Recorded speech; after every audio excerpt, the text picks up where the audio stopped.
Ja, jeg skulle så fortælle noget om, ja det skulle vi alle sammen, så skulle vi starte med at fortælle noget om kardinalpunkterne i futurismen, og det der er meget sådan karakteristisk ved futurismen, det er meget det her med, at de vil gerne fejre de folk, der hylde de folk, der lever livet dynamisk, og de hylder også det dynamiske i kunsten. Man kan se allerede her i første strofe, der kan man se, at det er dem, der lever livet bestandigt og energisk. Og det er egentlig det, der går igennem nærmest i hele det her manifest. Der så allerede toeren, de modige og oprørske skal frem for alt være motivering for vores poesi. Det vil sige, at de også skal have, at kunsten skal være præg af, at det skal være dynamisk, og der skal være gang i den. Og igen, det er ikke blot poesi, også litteraturen. Og det man gerne vil gøre op med i futurismen, det er det her med, at litteraturen og kunsten, den skal være sådan stille og rolig, at det skal hylde måske det mere det indre og tankefulde, og det mener man i futurismen ikke kun er kunst. Faktisk mener de overhovedet ikke, det er kunst. De mener derimod, at det skal være dynamisk, det skal være det handlende, det skal være det fremtidsmæssige, det er i futurismen. Det er meget det, de gerne vil. Hylde alt det fremtidige, og det der ligesom kan bringe menneskeheden videre, og det er det, de mener blandt andet også er kunst, og det er det, der er meget specielt ved futurismen, frem for så meget andet. Altså der er mange, der godt kan lide den her tanke med fremtiden, men de her folk, der går ind for futurismen, de mener virkelig, at det er en kunstart, og måske den eneste rigtige kunstart. Og det går igen her nede i 6'eren, og vi kan se, at digteren må uden forbehold med lidenskab og styrke og gavmildhed forsøge at forøge disse motivers flammende bål.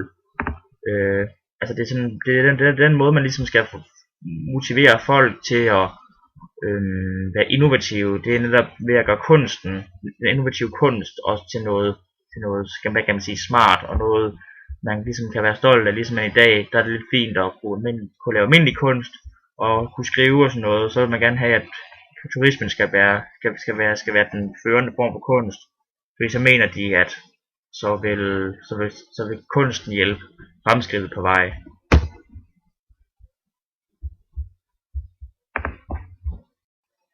I Danmark der blev futurismen aldrig sådan specielt stor, men en af de kunstnere vi har, sådan, der var hans digt, det kommer sådan tæt på futurismens bevægelser, altså man sådan så i Italien og Rusland, det er en af vores kunstnere, der hedder Emil Bønnelykke. Og han var lige så optaget sådan, af de punkter, som alle de andre var, altså det vil sige de her punkter som fart og revolution og kamp og teknik og storbyhed og storbyliv og alt det her, hvilket er meget karakteristisk for futurismen.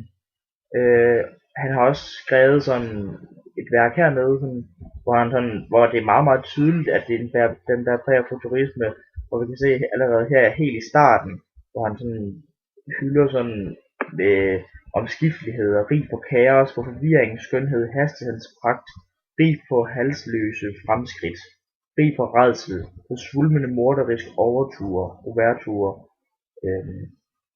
Altså det er utrolig klassisk for futurismen. Og igen verdensrevolutioner, tekniske grænseløshed. Han hylder simpelthen alt, hvad der er nyt, og hvad han tror ligesom kan gavne menneskeheden. Det er dog rigtig, man kunne nok godt argumentere for, at det måske var lidt naiv tilgang at sige, at alt fremskridt, at det er et godt fremskridt. For det er meget den udlægning, man vælger at have, når man er så meget tilhænger af futurismen. Og man kan også se hernede, hvor han skriver, at han elsker elektroniske alkymister, opfindere, der løber idéernes dødeligheds maraton. Altså der er en fuldstændig ensidig fremstilling af, hvad der er godt, og om innovation er godt overhovedet, det tager han ikke stilling til. Det er bare per definition godt i futurismen. Al fremskridt, al foranderlighed er godt i futurismen. Og det er nok også, man er nok nødt til at sætte lidt på spidsen, når man gerne vil udfordre den nuværende form for kunst, som er meget anderledes end futurismen, som er meget stillestående, som man gerne vil hylde som måske lidt mere ældre, og det, som de beskriver det søvnige. Og det er klart, hvis man gerne vil gå op med noget, så er man måske nødt til at gå mere til ekstremer. Men altså, det er jo tydeligt for enhver, der bare ved noget om, ja, hvad kan man sige, både om fremtidsforestillinger og om futurisme for en sags skyld. Der er det meget tydeligt, at det her værk, det bærer fuldstændig præg af futurisme. Altså, man kan se hernede, altså alle de her ting, hvor han hylder hernede, og han hylder sporvogne, biler, cykler, kiosker, butikker, reklamer, aviser, telefoner, og jeg kommer efter dig. Altså, det, det er alle nye opfindelser, de er gode ifølge futurismen. Og det er en slags kunst også, som jeg også sagde tidligere. Det er ikke bare opfindelser, det er en kunstart, som går ind over alle. Det går både ind over altså den skriftlige kunst, det går ind over malerien, det går ind over poesien. Den dækker nærmest hele spektret, ligesom hvad kan man sige, den klassiske kunst gør. Og det er ikke for sjov her, han sådan slutter af med at sige, jeg elsker dig, mørkets tid og forstandelsestid, epokernes store selvmodsigelsestid. Fordi det er det, han mener er bagved det hele egentlig. Ja, Emil Bønlykke, han har også skrevet det her digt fra 1917, den hedder Gaden. Og hvis man sådan skulle forsøge at gå ind og analysere på det, så kunne man starte med det, der er mest i øjenfaldende, nemlig at det her det er et meget tydeligt rimdigt, hvor man kan sige, hvor man har det helt simpelt, hvor man har rimene med enderim, hvor det går AA, BB, CC, DD. Altså det er meget, meget klassisk. Og de fleste er også øre- og øjerim, det vil sige, de lyder både som rim, og de ser også ud som rim, hvis man kigger på ordene.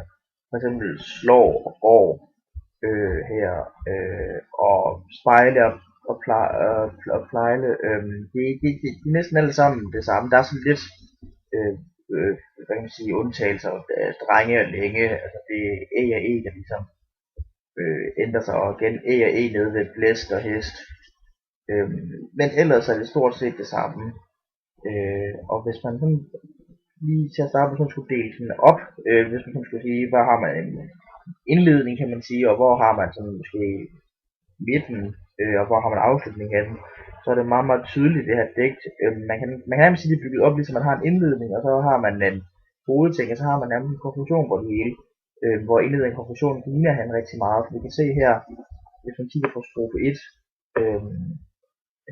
her hvor står sporvognen, der brummer klokker, der kimer og slår, ligesom den første linje, og så går helt ned til sidste strofe her, linje 7, der kan man se, der står nøjagtigt det samme til at starte med. Så det er helt klart en måde at indkapsle digtet på, hvor man kan se, at strofe 2 til 6 måske ligesom er der indholdet egentlig er, og hvor 1 og 7 det ligesom kan bruges til at afslutte det.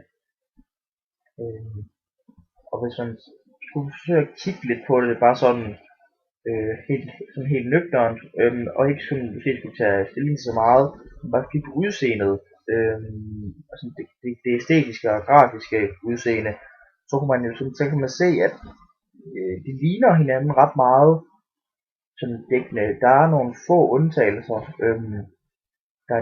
De bruger meget det her med at sætte mange punktummer til sidst, eller nogle tankestreger og punktummer, som er både sådan, kan se i første linje, her i slutningen,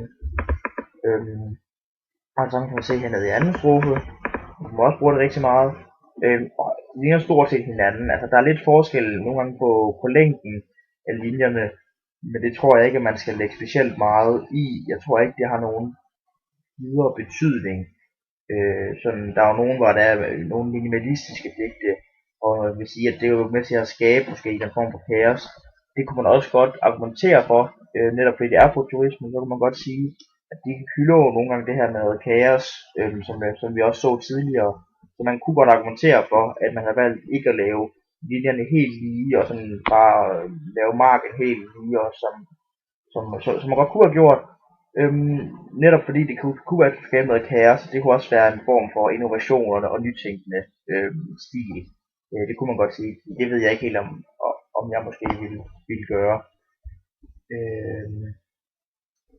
En ting man også ser rigtig meget af, det er, hvad kan man sige,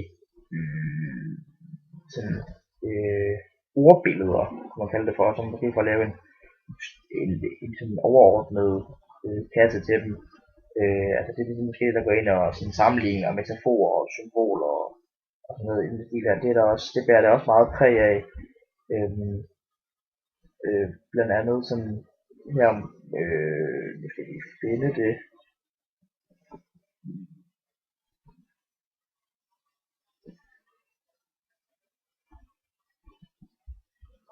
Vi ser for eksempel metaforer sådan her i strofe 2, hvor vi ser helt nederst fodtrin af himmelske fødder, så små og så lette, ild dybt i øjne, der smiler så lønligt kokette.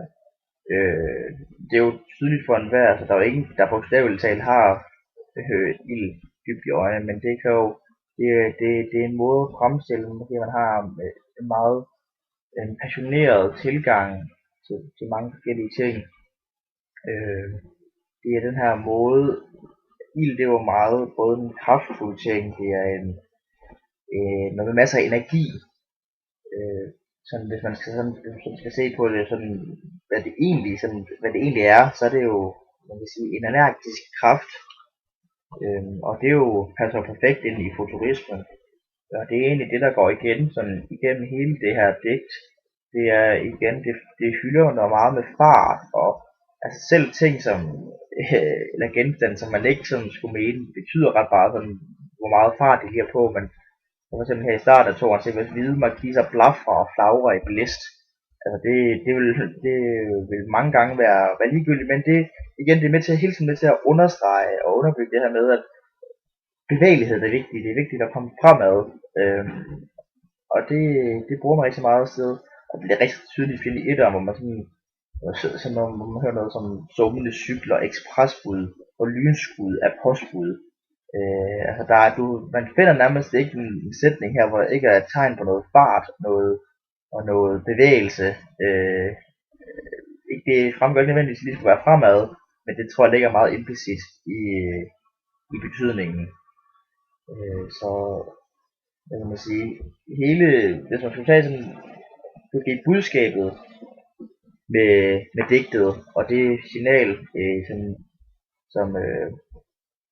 som Emil Bønlykke han gerne vil sende, så er det præcis, vurderer jeg, som det futurismen generelt gerne vil sende, og det han også med sit tidligere værk, som vi gennemgik lige før, det han gerne vil sende, det her med, at innovationen og fremskridtet og bevægeligheden, energien, farten, det er simpelthen det vigtigste i samfundet. Derfor så bør det naturligvis også afspejle sig i kunsten. Det virker som om, at det han som sagt, altså, han opponerer meget mod de klassiske kunstformer. Fordi han mener måske ikke, de er helt sådan aktuelle, de er ikke sådan aktuelle. I sådan en tid som man havde her, hvor innovationen tog rigtig meget fart under sådan blandt andet industrialiseringen i mange af de europæiske lande, så mener han også, at fordi at teknologien har haft så stor indflydelse på samfundet, og litteraturen har haft så stor indflydelse på samfundet, så bør litteraturen selvfølgelig medtage eller indeholde alle de her futuristiske træk, altså det her med fremtiden. At finde sådan nutidige futuristiske kunstnere og perspektivere til, det er lidt, vil jeg sige, modstridende. Siden at futurismen, sådan perioden for futurismen, den foregik ligesom sådan fra 1902 stykker til omkring 1917, altså det var en meget kort periode. Man kan godt sige, at der er nutidige kunstnere, der ligesom har træk derfra, men man kan ikke finde som sådan en nutidig kunstner, som skriver futuristisk. Det hører den anden tid til. Men jeg har forsøgt at finde en mere, som der også fremgik af titlen, altså man skulle finde en mere nutidig futurist, som havde ligesom lavet noget kunst inden for det. Og det lykkedes mig så at finde Giacomo Balla. Han er italiener, og han var en meget anerkendt kunstner. Han lavede mange forskellige ting, men han begyndte sammen med mange andre, også i futurismeperioden. Han begyndte at lave inden for futurisme, som vi kan se hernede, sådan, det var omkring 1902, at han begyndte med den her futuristiske stil, og han lavede også nogle forskellige værker inden for futurismen. Han lavede blandt andet sådan malerier øh, og møbler, sådan en futuristisk stil, øh, og, og, og så går også tøj. Øhm, Da han begyndte også faktisk at lave en skulptur, som hedder Bocconis fest, altså Bocconis næve. Men efterhånden, som sagt, som perioden begyndte ligesom at dø lidt ud, sådan hen mod, at det var før første verdenskrig, men sådan hen mod, det var omkring første verdenskrig, den begyndte sådan at dø lidt ud, altså omkring 1914. Øhm, så var han stadig en kendt kunstner, og han var stadig, og det var stadig der, hvor han ligesom havde, hvad kan man sige, kontor eller sådan en studie. Det var der, hvor sådan unge kunstnere også søgte hen, fordi de vidste, at øh, han ligesom kunne hjælpe dem, fordi han var en meget anerkendt og etableret kunstner. Øh, men som også står hernede, altså i slutningen af krigen, så begyndte futurismen altså, ja, nærmest gå i ingenting og blive ingenting. Derfor er det også så svært at finde en nu til futuristisk kunstner, fordi perioden sluttede jo, så man kan sige, det vil være, det er jo som sagt, det er lidt modsigende at sige, at det så vil være futuristiske kunstnere i dag. Det kan selvfølgelig være, at du har en eller anden andet i tankerne, det går jeg ud fra, men sådan som jeg opfattede spørgsmålet, så var det noget i den her stil. Men man kan se, altså selv de her futuristiske kunstnere, der er kunsten stadig populær sådan lang tid efter, og man kan sige helt op til 1987, der, der har hans værk ligesom, der har hans værker kunne gøre sig gældende for futurismen. Så det betyder, det kan godt betyde, at futurismen har haft en vis indflydelse på den kunst, vi har i dag.